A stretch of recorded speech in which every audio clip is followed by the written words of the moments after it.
Hi, my name is Katie Kashiri. I work for San Diego Fire Rescue as a firefighter, and right now my assignment with the department is working at the training division, which is the fire academy for training the firefighters. So this is one of the buildings that we've built to mimic a forcible entry for a building on fire, as well as going in to do a search and rescue. And so I'll explain that. So this is one of our forcible entry doors if we had to come in. And as we come in, it would be a structure like a kitchen area. If you come around, you can see that the firefighters would crawl in and we can take a hose line and mimic an upstairs to do search and rescue. During Fire Academy, this is one of the places where we would actually drill with the firefighters to mimic search and rescue. And they would train in here with their hose lines, without the hose lines, to go in and look for victims and to be able to find the seat of the fire to put it out. Today we will be reading The FireHouse by Mark Teague with permission by Orchard Books. Edward wants to be a firefighter.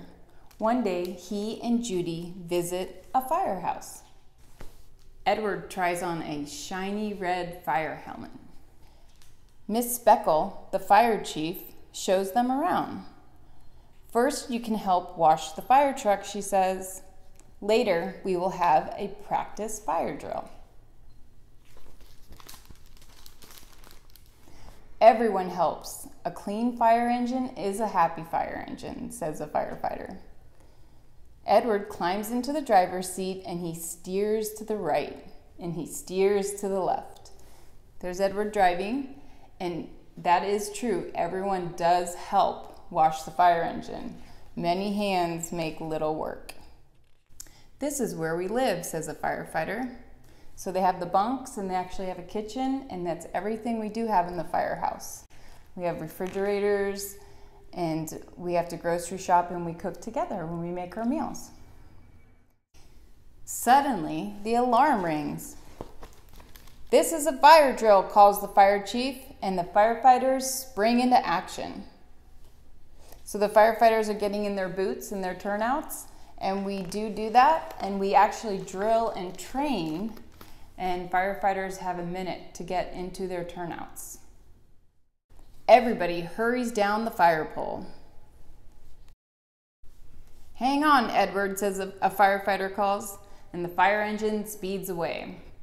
For us as firefighters, we actually have to wear our seatbelt, and we actually have an alarm that sounds from our seats if we don't have our seatbelt buckled. So everybody does wear their seatbelts on the way to calls. We won't move the fire engine until the alarms are off. Judy opens the fire hydrant. The water is so strong it knocks Edward off his feet. Everyone works together. Edward practices going up the ladder. This is an aerial ladder on a truck, but he needs help coming down. Life-saving is a firefighter's most important job.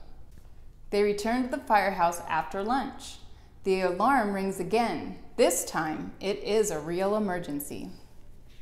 That's true, we get calls all the time, even during meals, and we still have to get up and we go to our calls. A kitten is stuck up a tree. Who will save her? Asks the firefighter. Edward volunteers. Let me. Edward climbs the ladder and rescues the kitten. Good work, the firefighters cheer. Edward saves the day. There's a big parade to celebrate. A firefighter needs rest. It is bedtime at the firehouse. And we do go to bed, but a lot of times we'll get calls at nighttime, and we still get up in the middle of the night, no matter what, for our calls to respond. For an entire shift is 24 hours.